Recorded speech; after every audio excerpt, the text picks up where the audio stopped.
बातें करते हम खेतों की और उसके रखवाली की। हम बीजों की बातें करते उत्तम जल संसाधन की। हम तकनीकी बातें करते फसलों के उत्पादन की। हर किसान का सपना सच हो जीवन सुखद बनाने को। गाँव-गाँव के हर आंगन का प्यारा सा ही दर्शन। कृषि दर्शन, कृषि दर्शन, कृषि दर्शन, कृषि दर्शन, कृषि दर्शन, कृषि दर्शन, कृषि दर्शन, कृषि दर्शन। नमस्कार, जोहार। कृषि दर्शन कार्यक्रम में आप सभी किसान भाई बहनों का स्वागत है। सर्दी हो या गर्मी हो, साल भर उपजाते हैं अपने खेतों पर अनाज, साथ ही पशुपालन भी अपनाते हैं और खुद को आर्थिक रूप से मजबूत बनाते हैं। ऐसे हैं हमारे भारतीय किसान। इसीलिए हम अपने कार्यक्रम के जरिए अपने किसान भाई बहनों की हर वो मदद करने की कोशिश करते हैं जिससे उनकी खेती किसानी बेहतर हो सके और थोड़ी आसान भी हो सके। तो चलिए कार्यक्रम की शुरुआत करते हैं। सबसे पहले देख लेते हैं कृषि समाचार में क्या है खास। नमस्कार, कृषि समाचार में आपका स्वागत है। मैं हूं गोपाल कृष्ण। आइए देखते हैं आज कृषि समाचार में क्या है खास। एग्री स्मार्ट ग्राम योजना से अब राज्य के गांव बन रहे हैं स्मार्ट। जाड़े में सुकरों एवं उसके आवास की साफ सफाई में रखे विशेष ध्यान। निकाय गुड़ाई के लिए बेहतर उपकरण है डच हो। एग्री स्मार्ट ग्राम योजना से झारखंड के गांवों को स्मार्ट बनाने की योजना है। इस योजना के तहत पहले चरण में राज्य के 100 गांवों का चयन कर उसका निरीक्षण कर अन्य योजनाओं के साथ जोड़कर कार्य करते हुए इन गांवों का समग्र विकास करने की योजना है। इन गांवों को विकसित कर अन्य गांवों के लिए उदाहरण के तौर पर दिखाया जाएगा। इस योजना के अंतर्गत किसानों और पशुपालकों को विभिन्न प्रकार की योजनाओं के सहारे उन्नतशील बनाने का प्रयास किया जाएगा, जिससे वे खुशहाली के साथ जीवन यापन कर सके। ठंड के मौसम में सुकरों में चर्म रोग लगने की संभावना रहती है, जैसे बाल झड़ने, चमड़े में दाने निकलना या खुजली इत्यादि। इन चर्म रोगों से बचने के लिए सुकरों के आवास और सुकरों को साफ सुथरा रखना चाहिए। सुकरों को नियमित नहाना चाहिए। साथ ही आवास की भी नियमित सफाई करने से चर्म रोग लगने की संभावना कम हो जाती है। सब्जियों में भिंडी हमारे यहाँ लगभग सभी क्षेत्रों में लगाया जाता है। जो किसान भाई इस समय भिंडी लगाने से इच्छुक है वे भिंडी के उन्नत प्रभेदों का चुनाव करें। भिंडी के उन्नत प्रभेदों में मखमली, तुलसी, रोहिणी बेहतर माने जाते हैं। मखमली, तुलसी, रोहिणी ये भिंडी के उन्नत प्रभेदों में बेहतर माने जाते हैं। वर्तमान समय में इनकी बुआई की जा सकती है। 1 हेक्टेयर भूमि में 8 से 10 किलोग्राम की दर से बीजों की बुआई कर और उचित कृषि कार्य को करके 150 से 200 क्विंटल तक भिंडी की उपज पाई जा सकती है।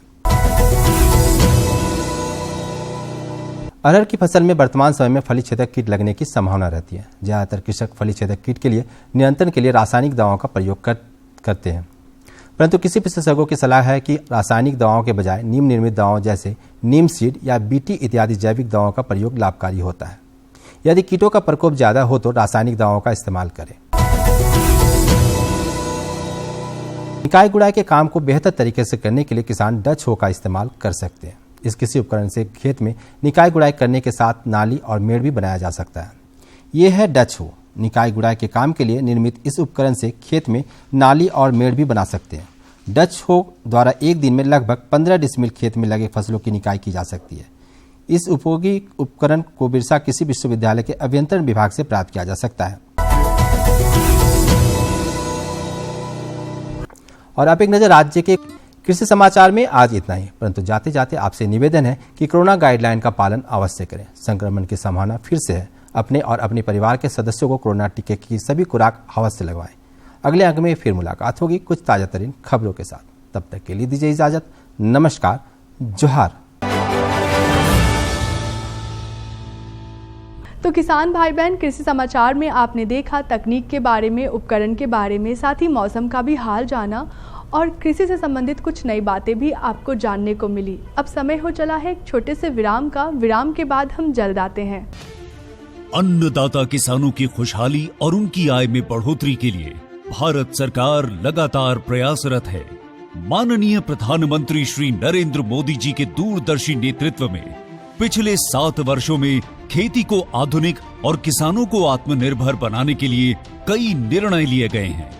छोटा किसान बने देश की शान, ये हमारा सपना है। देश के 80% से ज्यादा किसान ऐसे हैं जिनके पास 2 हेक्टेयर से भी कम जमीन है।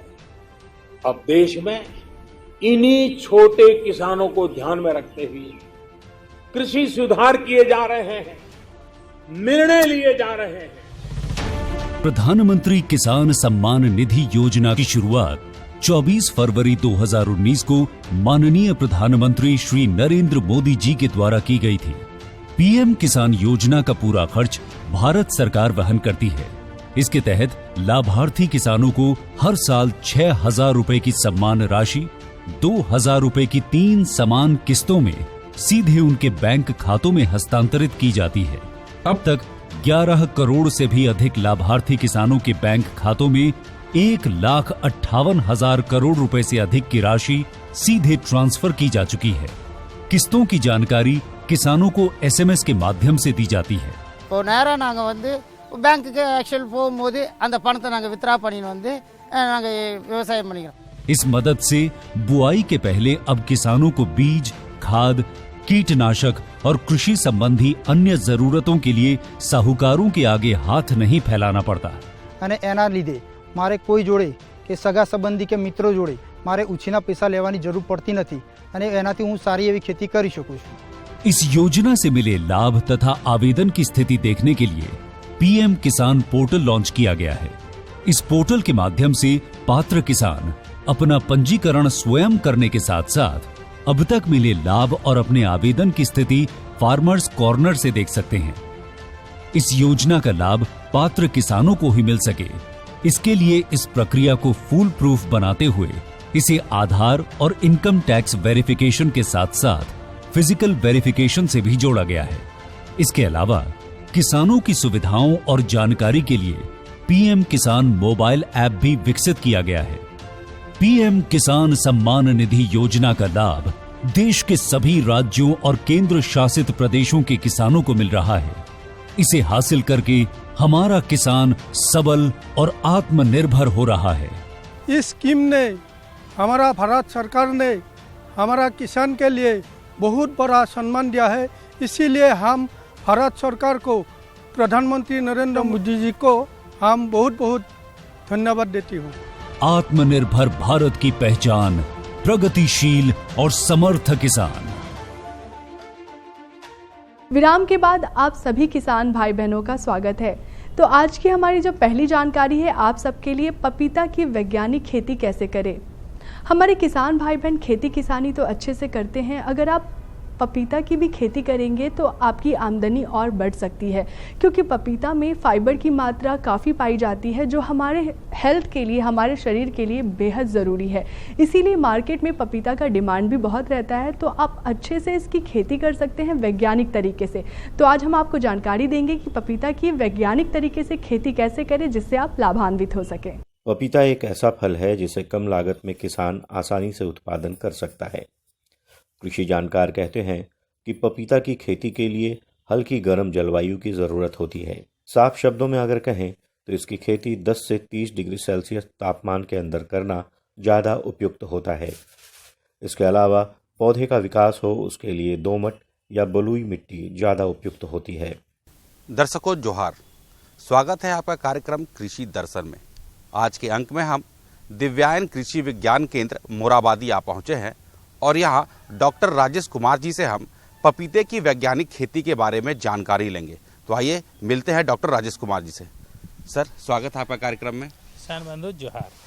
सर, हम बात करें पपीते की वैज्ञानिक खेती तो उसमें सबसे पहले बात है सर, ये हमें हमारे जो कृषक है उन्हें बताइए कि पपीते की कितनी वैरायटी है जिसे लगाया जाता है। सर देखिए, किसान बंधु जो है यहाँ पपीते की खेती बहुत तायत मात्रा में की जाती है, और अगर वैरायटी या किस्मों की बात करें तो इसमें अगर उन्नतशील अगर हम लोग प्रजाति की बात करते हैं तो उसमें आपका रांची लोकल जो वन है ये बहुत महत्वपूर्ण है। पूसा मैजेस्टिक है, इसके अलावा जो है पूसा डिलीशियस है, पूसा ड्वार्फ है, और आप देखेंगे कि इस तरह से लोकल अगर है तो लोकल बानो पपीता है, ये आपका जो है उन्नतशील प्रजाति है। इसके अलावा अगर संकर प्रजाति की बात करें तो इसमें हम लोग देखते हैं कि रेड लेडी जो ताइवान की वैरायटी है वो बहुत ज़्यादा प्रचलित है। इसके अलावा हम लोग देखते हैं CO2 है, CO1 है, इसके अलावा हम लोग देख रहे हैं कि रेड ग्लोरी है, रेड क्वीन 19 है और बिनाइका है। इस तरह की तमाम जो है वो फार्म सिलेक्शन 1 है। इस तरह का हाइब्रिड या संकर किस्म है जो बाजार में आसानी से उपलब्ध रहता है। तो ये दोनों किस्मों में से जो भी किसान बंधु को आसानी से अगर उपलब्ध हो जाए तो उन किस्मों का चयन कर सकते हैं। मिट्टी का पीएच मान 6.5 से 7 हो तो ज़्यादा बेहतर है। साथ ही पपीते के पौधों को ठंड और गर्म दोनों मौसम में लगाया जा सकता है। व्यावसायिक रूप से फल उत्पादन के लिए Taiwan, red lady 786, Washington, Coimbatore 1, Punjab sweet, Pusa delicious, Pusa giant, Pusa dwarf, Pusa नन्हा, सूर्या, पंत पपीता आदि उन्नत किस्में हैं। पपीता लगाने के लिए जो है किसान बंधु को जो है वैसे जगह चुनाव करना चाहिए जहां पर जल जमाव बिल्कुल ना हो।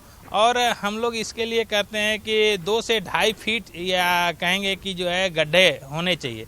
तो 2 फीट चौड़े 2 फीट गहरे जो है वो गड्ढे इनकी जो है खुदाई कर लें और ऊपर का मिट्टी को एक तरफ, नीचे का मिट्टी को एक तरफ, एक मिट्टी को रखें। और लगभग जो है उतना ही हम कहेंगे कि जो है 2 से 3 मीटर का जो है डिस्टेंस होना चाहिए। अगर संकर किस्म है तो 3 मीटर रखेंगे। अगर आपका जो है उन्नतशील प्रजाति है तो 2.5 मीटर जो है डिस्टेंस रखेंगे, पौधा से पौधे, लाइन की दूरी। अगर उन्नतशील प्रजाति लगा रहे हैं तो वहाँ किसान बंधु को ये ध्यान देना है कि इसको लगाने का ऐसे 2 समय है। अगर हम लोग देखते हैं कि जब किसान के पास अगर सिंचाई की सुविधा है तो वो क्या करेंगे कि हम लोग उसको मान लीजिए कि जो है फरवरी में लगाते हैं। और यहाँ का अगर कहे झारखंड का जो क्लाइमेटिक सिचुएशन है उसके अनुसार से वही लोग सक्सेस करते हैं जो लोग फरवरी में पपीता लगाते हैं।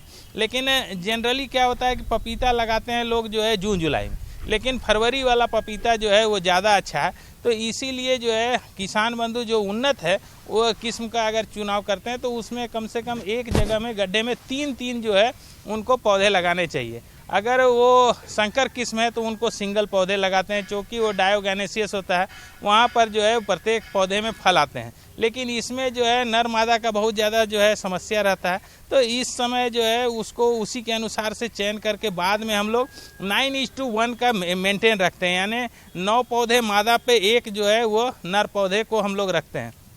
तो ये बहुत ज़रूरी है कि उस समय जिस समय आप गड्ढे की तैयारी किए मिट्टी तो जल जमा, चूँकि यह हैवी फीडर क्रॉप है, बहुत ज़्यादा पोषक तत्व चाहता है। तो इसमें साल में 2-3 बार जो है कम से कम 3 बार इसमें फर्टिगेशन का ज़रूरत है, पोषक तत्वों का प्रबंधन है। तो लगाते समय जिस समय हम लोग गड्ढे को जो है हमने बताया था कि मिट्टी की जब तैयारी करते हैं तो नीचे का जो है यहाँ पर नीचे का जो मिट्टी है उसको जो है हम लोग बोले थे कि ऊपर रखते हैं, ऊपर का मिट्टी नीचे।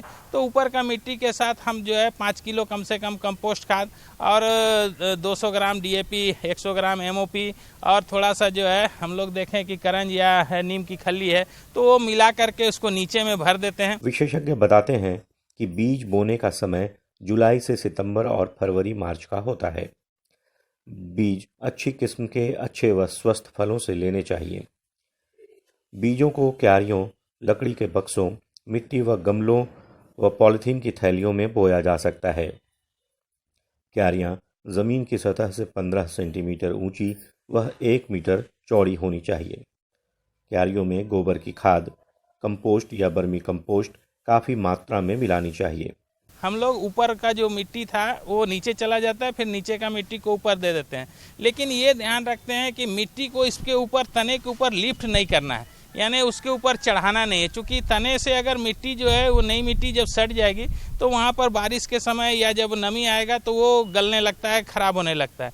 तो ये ध्यान रखना है। और उसमें अगर हो सके सबसे अच्छा आजकल का जो समय है कि उसमें टपक सिंचाई, ड्रिप इरिगेशन, अगर ड्रिप इरिगेशन से फर्टिगेशन करते हैं और उसका तने में नमी को नहीं सटने देते हैं तो किसान बंधु इसमें बढ़िया जो है वो खेती कर सकते हैं, उत्पादन ले सकते हैं।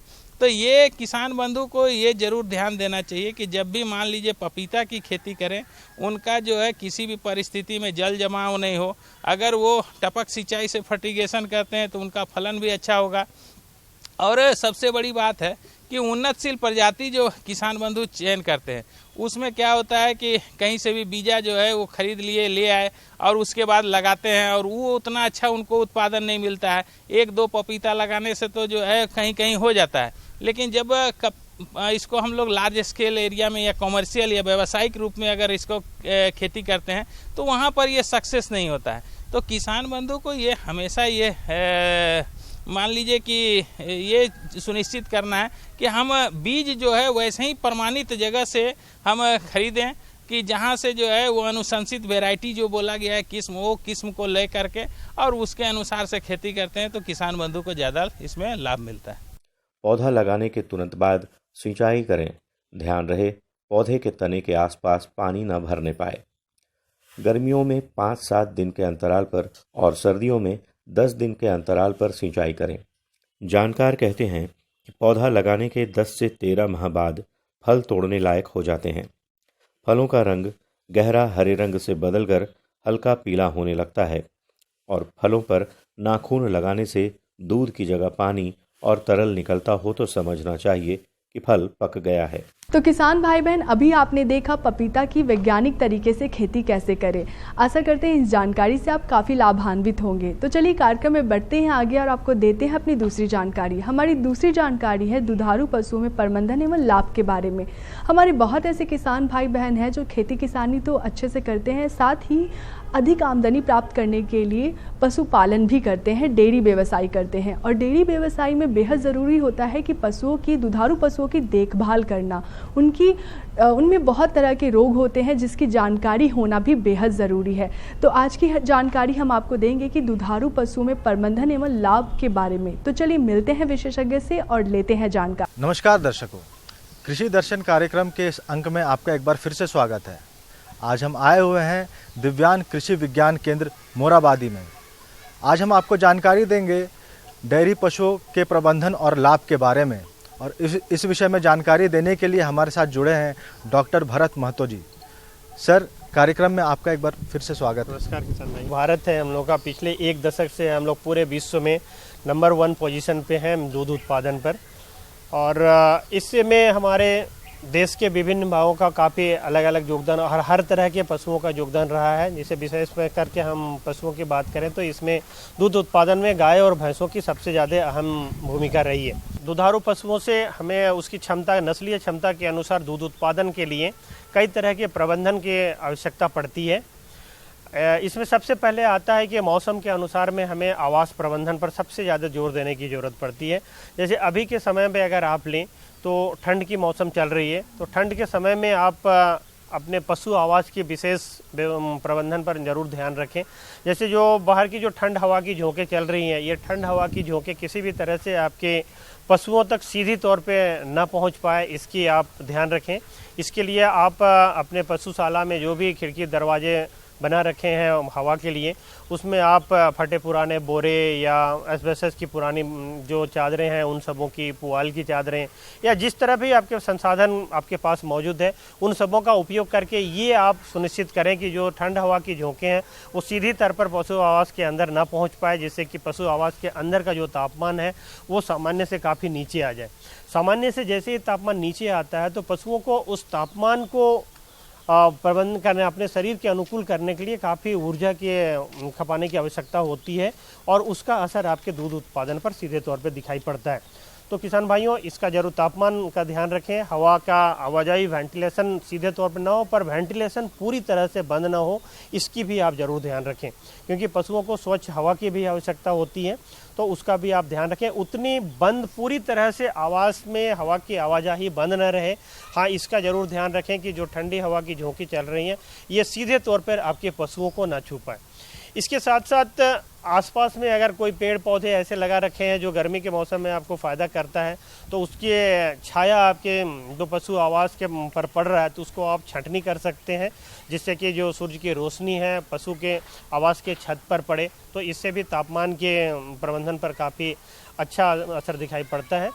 इसके साथ अगर आप छोटे बछड़ों का आवास अगर अलग बना रखे हैं, छोटे बच्चों के लिए जो काफ पेन कहते हैं उसको बना रखे हैं, तो वहाँ के तापमान पर विशेष ध्यान रखें। उसके लिए आप हीटर या गैस ब्रोडर का ज़रूरत हो तो गैस हीटर की जो व्यवस्था कर सकते हैं, या फिर इलेक्ट्रिक हीटर की व्यवस्था हो अगर करने की सुविधा हो तो आप उस तरह की भी व्यवस्था कर सकते हैं, जिससे कि वहाँ का तापमान 20 से 22 डिग्री के आसपास रहे तो बहुत ही अच्छा होता है। इससे आप जो बछड़े की मृत्यु दर है उसको भी कम कर सकते हैं, साथ साथ बछड़े की जो शरीर वृद्धि दर है वो भी उचित बना रहता है।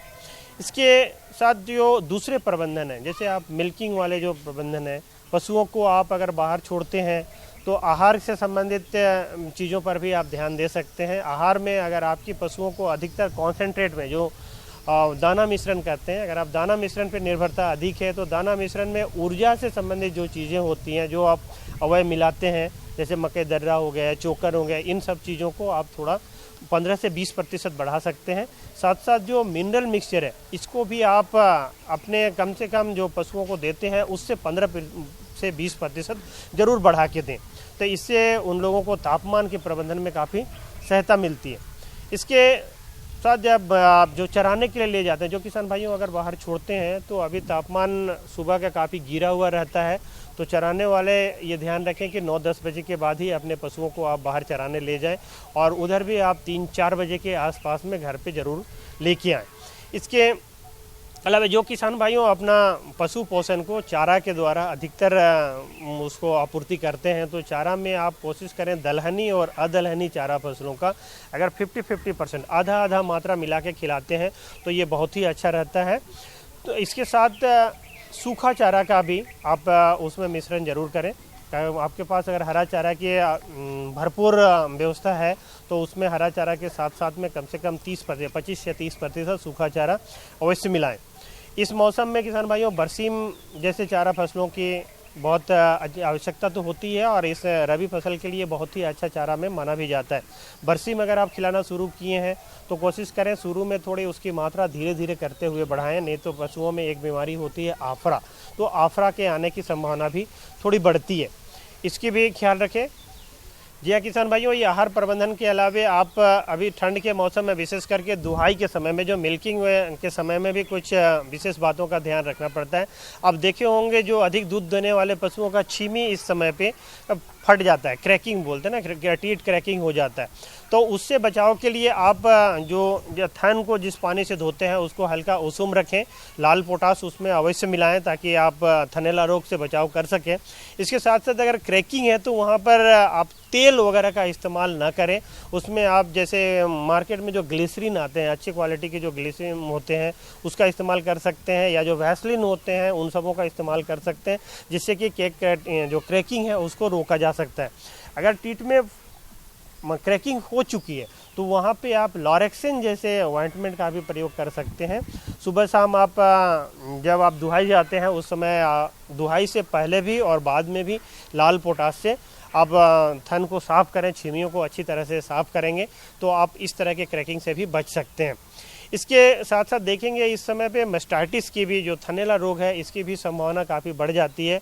तो किसान भाइयों दुहाई के समय को आप नियमित रूप से रखें, दुहाई की विधि जो आप करते हैं उसको बदलाव ना करें, और पानी जो उस समय थन धोने के लिए इस्तेमाल करते हैं उसमें हल्का उषुम पानी का ही व्यवस्था करें तो अच्छा है।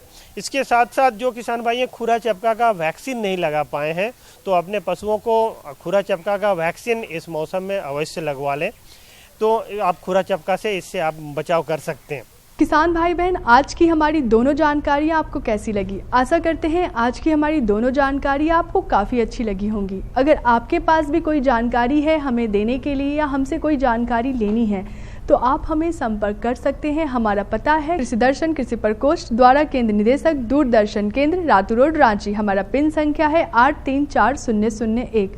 और किसान भाई बहन, अभी चल रहा है कोरोना काल, तो कोरोना काल के इस समय में 2 गज की दूरी, मास्क है ज़रूरी, इस बात को आप कभी ना भूलें। अगर आपने कोविड का टीका नहीं लिया है, बूस्टर डोज नहीं लिया है तो नज़दीकी टीका केंद्र जाकर ज़रूर लें। इसी के साथ मुझे शिखा स्वरूप को दीजिए इजाज़त। नमस्कार, जोहार। हम बीजों की बातें करते उत्तम जल संसाधन की, हम तकनीकी बातें करते फसलों के उत्पादन की। हर किसान किसान का सपना सच हो, जीवन सुखद बनाने को। गांव गांव के हर आंगन का प्यारा सा ये दर्शन। कृषि दर्शन, कृषि दर्शन, कृषि दर्शन, कृषि दर्शन, कृषि दर्शन, कृषि दर्शन, कृषि दर्शन, कृषि दर्शन।